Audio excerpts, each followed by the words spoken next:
وَلْتَكُنْ مِنْكُمْ أُمَّةٌ يَدْعُونَ إِلَى الْخَيْرِ وَيَأْمُرُونَ بِالْمَعْرُوفِ وَيَنْهَوْنَ عَنِ الْمُنْكَرِ وَأُولَئِكَ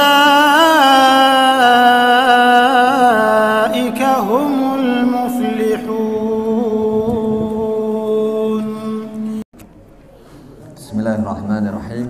Assalamualaikum warahmatullahi wabarakatuh.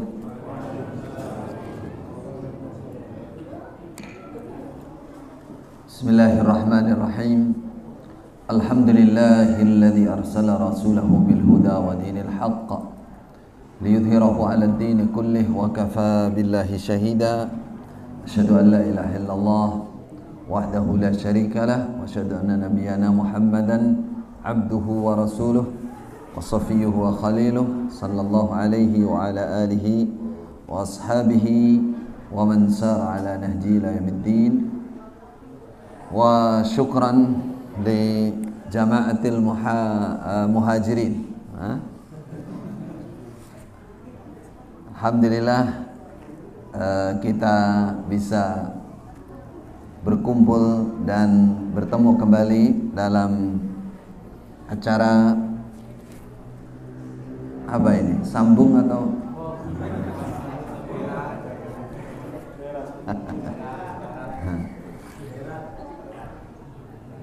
Silatul ashab, sambung teman, silatul ukhuwah Islamiyah, insyaallah, sambung saudara se-Islam, seiman, seakidah.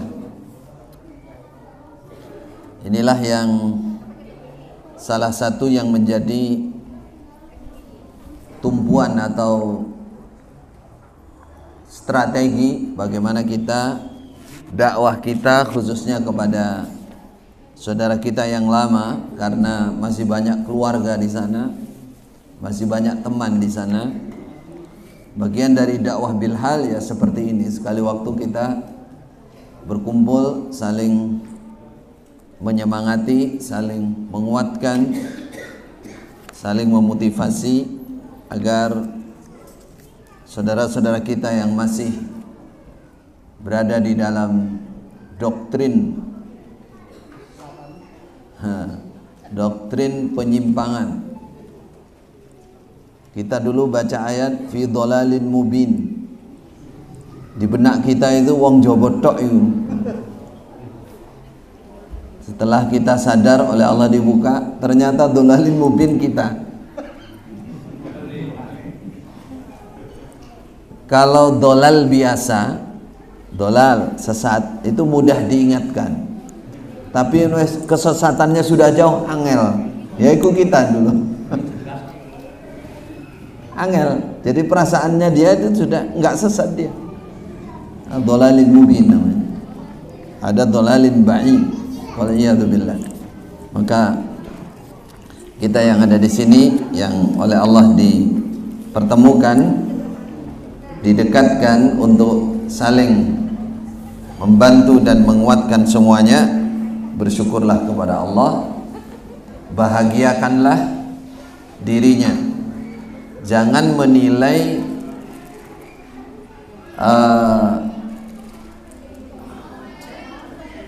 kuantitas atau jumlah dari pertemuan.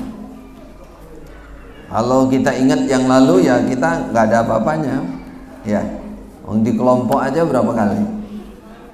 3 kali. Ada yang tiap hari. Sambung terus, ngaji terus. Dengan sekarang kita kadang ada yang sak longgarnya, nggak ada yang mengikat, nggak ada yang menerakakan kalau nggak datang, nggak ada yang neraka ini gak sambung, nggak ada yang begitu. Nah, dari kondisi seperti ini kadang di antara kita ada yang ya stagnan, tidak berubah, tetap semangat, ada yang menurun karena nafsu dan setan juga berperan di situ.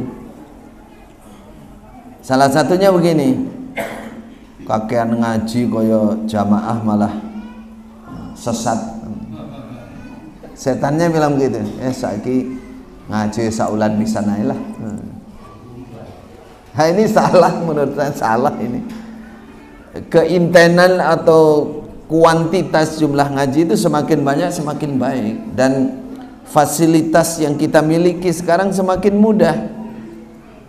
Walaupun kumpul seperti ini mungkin sebulan sekali atau setengah bulan sekali nggak ada masalah. Ini untuk ngecas, menguatkan batin kita. Kita punya banyak teman yang hijrah misalkan. Tapi untuk ngaji tiap hari sekarang saged mboten? Saged. Nah, ini berarti kembali ke pribadinya, semangatnya masing-masing. Maka nggak usah diwajibkan, wajibkan dirinya untuk membuka ilmu, apakah pagi, apakah siang, apakah sore. Silahkan pilih guru sunnah yang mana. Pokoknya pilih guru sunnah, jangan pilih yang lain. Nanti semua didengarkan suwi-suwi katut sama. Nah, kalau yang mubalek, bekas mubalek daerah aja ada yang katut, berarti mubalek tingkat bawahnya kalau nggak hati-hati bisa katut. Artinya katut itu sudah dulu ada di jurang lembah berduri, pindah ke lembah berbisa. Berbisa. Maka ini jadi peringatan bagi kita. Ya, cuman kita tidak seperti dulu lagi memikirkan seperti itu. Yang penting hijrahnya masih kebiasaannya masih tidak sampai kepada level yang merusak akidah, ya kita masih agak tenang. Tapi kalau sampai contohnya berpindah agama, ada di Samarinda itu ada satu, tapi sebenarnya dia hijrahnya bukan karena ikut kita, makanya dia pindahnya ke Nasrani. Ada. Nah, berarti kan hijrah ke lubang apa itu? Masya Allah, nggak tahu apa unsurnya. Tapi yang jelas kita semua harus hati-hati, ya. Dulu kita sebelum masuk Jokam, perasaan kita ingin ikut yang murni dari Mekah, kan begitu kan? Murni dari Mekah, mangkul, musnad, muttasil, dijamin sampai kebablasan, pasti masuk surga, selamat dari neraka. Wah, mantep kita. Ternyata alamatnya tok dari Mekah, bukan dari Mekah. Itu pemahaman yang sudah dirubah, entah di tengah perjalanan apa di ujung perjalanan, Allahu a'lam. Tapi yang jelas tidak ada ajaran seperti itu di Mekah, tidak ada. Yang namanya mangkul, musnad, muttasil nggak seperti itu. Ya, yang paling terang itu di dalam memaknai Al-Quran dan hadis, itu paling terang. Tidak ada ngawur-ngawur seperti itu, nggak ada. Dan hukumnya haram. Dulu kita mendengar waktu saya masih di dalam, dengar kiai bilang haram itu memaknai Quran itu, orang Islam jamaah itu. Soalnya yang mereka lihat tuh anak-anak kecil manggung langsung moco nerangke Quran. Memang para ulama bilang begitu, Al-Quran dan hadis itu nggak boleh orang sembarangan memaknai anak kecil. Kalau ulama di luar itu kan menilainya Al-Quran dan hadis itu kan bahasa Arab, harus mengikuti kaidah bahasa Arab. Lah cah cilik orang belajar nausara ngerti apa-apa kok iso manggung, mana haram kata mereka. Dulu saya dengar di Madura begitu, tapi karena sudah dari kecil di doktrin seperti itu, jadi kiai-kiai sekitar tuh omong begitu. Apa wong darul hadis cah cilik-cilik kon mana nih Quran. Nah, haramnya itu dari sisi karena kalau ada kesalahan itu firman Allah, itu sabda Nabi. Dosanya besar kalau mengatasnamakan Allah sampai salah. Nah, itu dulu begitu. Nah, makanya di dalam aturannya aslinya ulama menterjemah kepada bahasa lain itu harus ada standarnya. Makanya yang di Mekah, Madinah ya, para mahasiswa yang disuruh menterjemah kitab-kitabnya Syekh itu orang-orang tertentu yang dia di sekolah memang dinilai punya kapasitas, nilai bagus nilainya, baru dia disuruh menterjemah yang dibagikan kepada orang-orang haji dan umrah itu. Jadi nggak sembarangan. Loh, apakah Anda nggak percaya dengan Pak Haji Nur Hasan bisa menterjemah dengan baik? Saya bukan tidak percaya, saya nggak ketemu. Yang saya temui murid-muridnya. Bagaimana murid-muridnya? Amburadul, nggak ngikuti bahasa. Nah, itu kaidah bahasa. Coba bagaimana kalau pengajian ulama 100, kalau sama non ngomong sepuh nomor 100, mana ada pengajian ulama 100 ditanya lembah kok ngoten maknane? Iya ngono, tulisanku yang ngono ya. Terus opo ngene iki? Terus yang satu orang ngono biyen, awakmu sing lali. Aku eling iku. Lah tulisan endi? Gak ono tapi aku mesti aku eling iki. Apa ilmu kok kaya ngene? Oh eling tulisanku ngono. Kan harusnya kenapa dimaknai begini? Oh ini fi'il madhi, wah ini fi'il mudhari, ini mabni majhul, ini mani maklum, ini maf'ul, ini tamyiz. Kalau pokoknya ini kok haram, ini lanahi, harusnya kan begitu. Habis itu setelah bahasa, loh, kok agak lain, kok ada lebih dalam. Oh ini rujukannya. Ibnu Abbas menjelaskan seperti ini, Ibu Aisyah menjelaskan seperti ini. Baru itu ilmu namanya. Ya namanya mangkul musnad muttasil begitu itu. Lah kok ilingku tulisaku.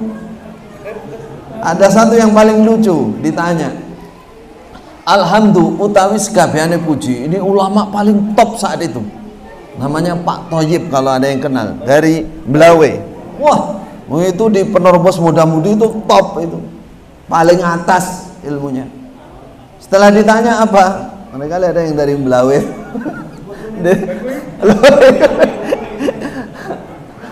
Ikut cerita dan saya juga nanya, beliaunya juga cerita. Nah iya, utawi sekabehane puji, lah napa kok diwaca sekabehane puji ku lho. Pundi alhamdulillah kan hamidah pujian ada kok sekabehane puji. Jawabannya apa? Ya mosok saugel. Tapi kabehane mosok saugel, padahal itu alnya itulah. Al itu dalam ilmu balaghah. Dari mulai itu menunjukkan al lil istighraq. Atau dalam ilmu usul fikih, dalam usul fikih itu diterangkan al yang ada di isim ma'rifat itu menunjukkan sighah ammah. Sighah ammah, seluruh pujian. Jadi alnya itu mana seluruh. Nah, berhubung nggak pernah tahu, ya mosok saugel sama. Jadi jawabannya malah jagelan. Betul itu. Saya kalau ingat itu di Masjidil Haram, masya Allah kita ada ilmu.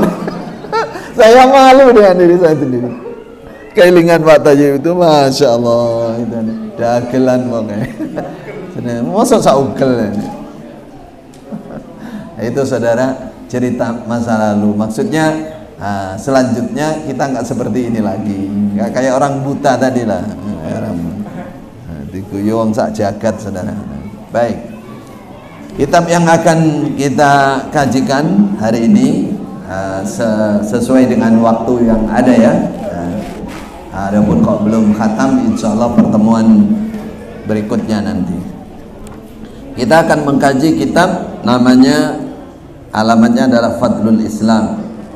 Fadlul Islam karangan. Wah ini jelas toh, kitab karangan toh. Taklif, hasil karya, hasil tulisan siapa? Syekh Muhammad bin Abdul Wahab. Siapa beliau? Beliau adalah mujaddid. Nah, mujaddid itu pembaharu, bukan bikin perkara baru. Artinya memperbaharui, menghidupkan sesuatu yang lama. Namanya mujaddid. Dulu kita menyebut Pak Haji Nur Hasan apa? Mujaddid. Masya Allah. Saya malu juga di Mekah itu. Ya Allah, mujaddid apa ini? Mujaddid. Padahal yang di Mekah itu yang disebut mujaddid, setahu saya hanya Syekh Muhammad bin Abdul Wahab, karena memang beliau menghidupkan akidah as-salafus salih. Beliau menghidupkan keilmuan atau pemahaman manhaj as-salafus salih. Dan itu bukan hanya sekedar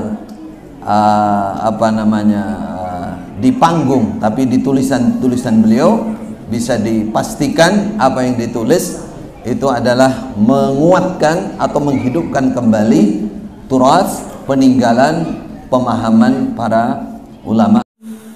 وَلْتَكُنْ مِنْكُمْ أُمَّةٌ يَدْعُونَ إِلَى الْخَيْرِ وَيَأْمُرُونَ بِالْمَعْرُوفِ وَيَنْهَوْنَ عَنِ الْمُنْكَرِ وَأُولَئِكَ